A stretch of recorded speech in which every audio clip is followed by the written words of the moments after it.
Hi everyone, I'm so excited to be here with you having this conversation about how we moved away from rewards and punishments and what that looks like in our life. My name is Jenny. I'm a mom and a journalist, and I write on the topics of Montessori and gentle and respectful parenting. This specific concept of not praising a child with things like good job or you're so smart or rewarding them with stickers or any other gift or present in exchange for them behaving a certain way, this concept took a while to land on me, to be honest. My husband sent me an article 2 years ago, headlined something like, the reason why praise is harming our kids. And I really rejected it at that time. And I thought, well, that sounds cold to not say good job to your children.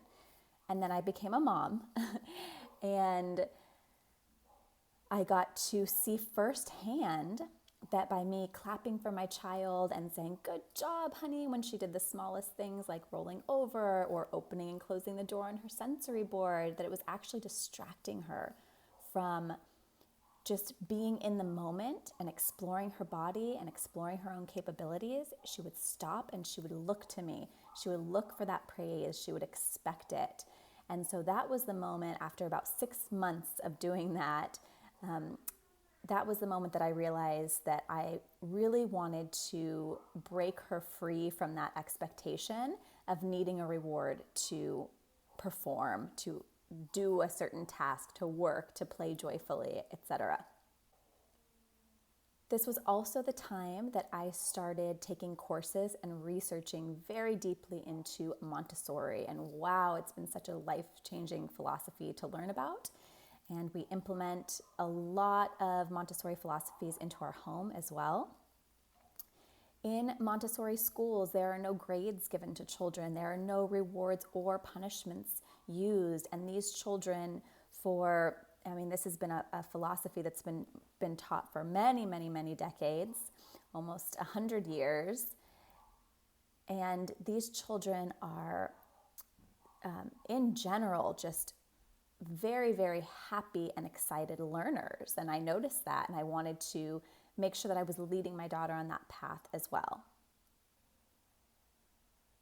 Really, the bottom line is we want our children to know that we love them unconditionally. We love them for who they are, not the actions that they do, not the behavior that they have. If they're having a meltdown and having a tantrum, we love them the same as if they've just painted, the next Picasso painting, or if they've scored in a game, or if they've cleaned up their toys. Yes, those behaviors, those feel good to us, they're helpful to us, but we love them the same. So if we're more enthusiastic, if they draw us a painting and we say, wow, you're amazing, you're so smart, you're such a good artist, when they draw something that looks like a masterpiece, but then they want to explore and draw something more abstract, and to us maybe it doesn't look like a masterpiece, and they show it to us and we say, oh, that's nice. They're going to see that our reaction was different, and they're going to start making choices based on those external reactions from the people who love them.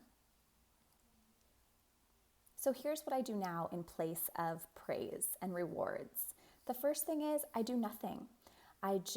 In Montessori, you'll hear the phrase a lot, bite your tongue and sit on your hands. I just let her work and I don't interject. So last night, for example, she just turned 2 years old and she put her socks on all by herself. And this was maybe the second time that I've ever seen her put her socks on by herself. So it's a big deal for her. This is a fairly new skill, and I'm sitting there amazed that she's doing this, but I just stayed back and I observed, and I was able to kind of to film her from a distance too. So I had the moment to share.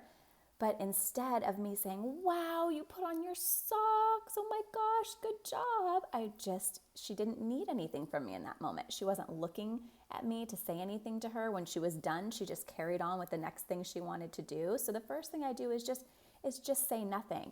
Our connection is so much deeper than the moments that she is engaged in her work.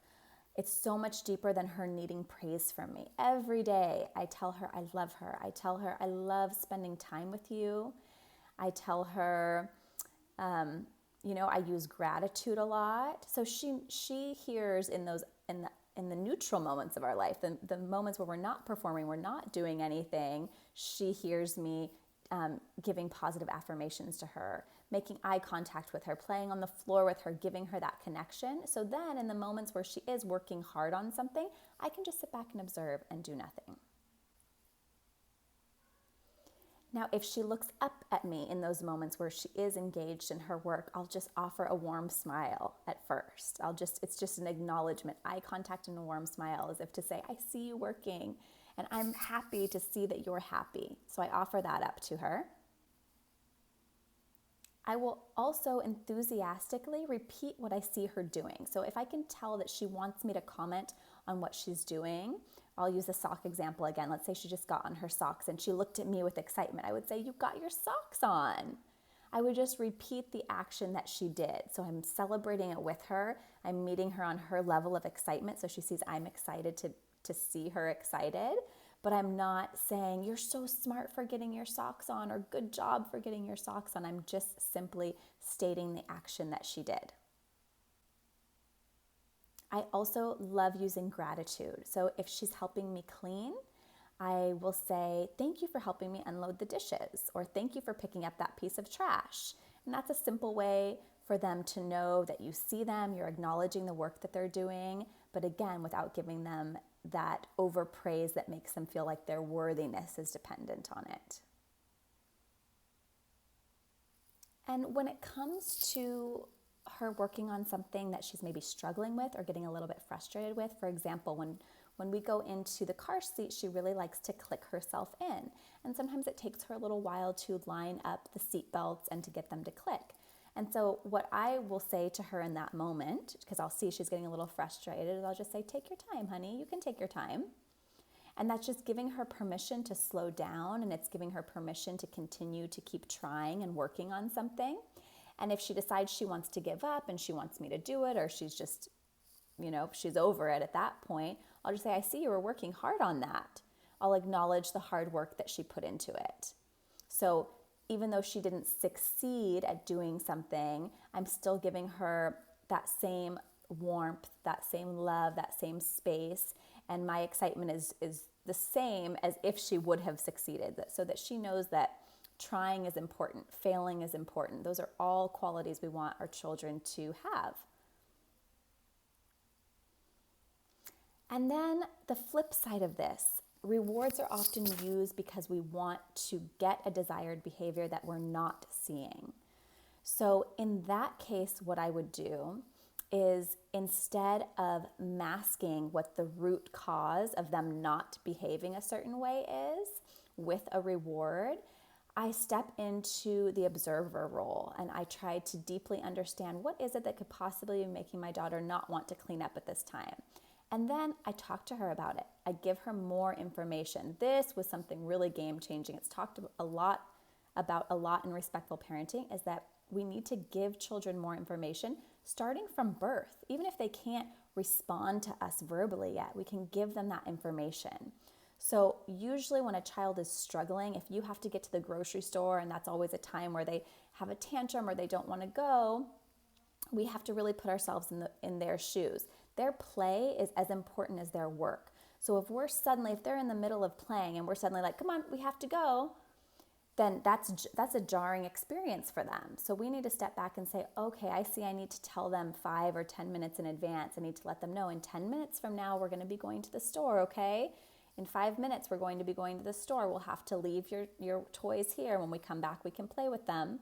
So you can just always give them more information. For my daughter, the car seat's always been an issue. She's never loved going in the car seat. And so I started giving her more information. I explained to her, the reason that you have to sit in the car seat is because your body is still too small to sit in the other seats with the adult seat belt. And so this car seat is the perfect size for your body, and these straps, they hold your body in so that you're safe and it keeps your body healthy. So we're using the car seat for your safety. And you only have to be in it when we're driving to a destination, and as soon as we get there, I'll take you out. And I started doing this when she was around 1, and she couldn't verbally, respond back to me yet, but that changed everything. She would go from crying and not wanting to be in her car seat to me giving her eye contact and giving her that description. And then she would just sit down and go in. So it was incredible. So I use that a lot. I just give them more information wherever they're struggling. And then something else, common things are we want our children to clean and we want our children to eat healthy, right? So I think rewards are used a lot in the area of trying to get your child to eat healthy, right? Oh, I'll give you the donut if you eat the kale first, or I'll give you the food you want if you first eat the healthy food. So then what that is doing is it's creating this unhealthy relationship with the healthy food. So instead of them naturally learning to like that food, to like the kale and like the vegetables, they now have this sense that, oh, I will get rewarded for eating that. So that's not really a worthy food. That's not something that I should just naturally have a good relationship with. So there was a time when my daughter just was, she was only craving bread and fruit.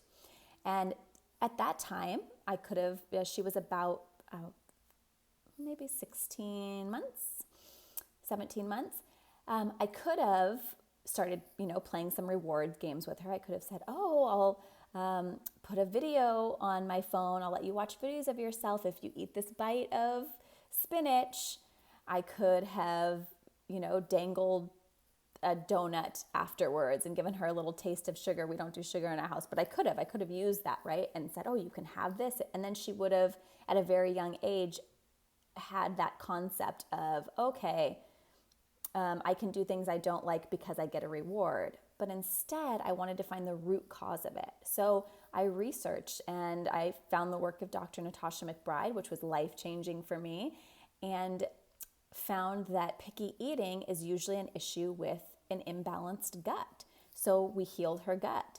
We went to a specialist, we did a Candida protocol, and within a couple of weeks, she was eating any vegetable I put in front of her happily and joyfully, and she liked the taste of it. And now she has a very, very healthy relationship with healthy foods. So there's usually always a root cause of why our children aren't behaving the way we want them to. And if we cover it up with a reward, then we're really robbing ourselves as parents and them of an experience of having a true and meaningful and deep experience in our lives. So instead of them kind of skating through life, maybe having this underlying unhappiness that no one's really getting to the root of, they're just always being masked with these rewards. So that is how, that's how we use, that's what we use instead of rewards in our house. And I hope this was helpful to you. I love this conversation.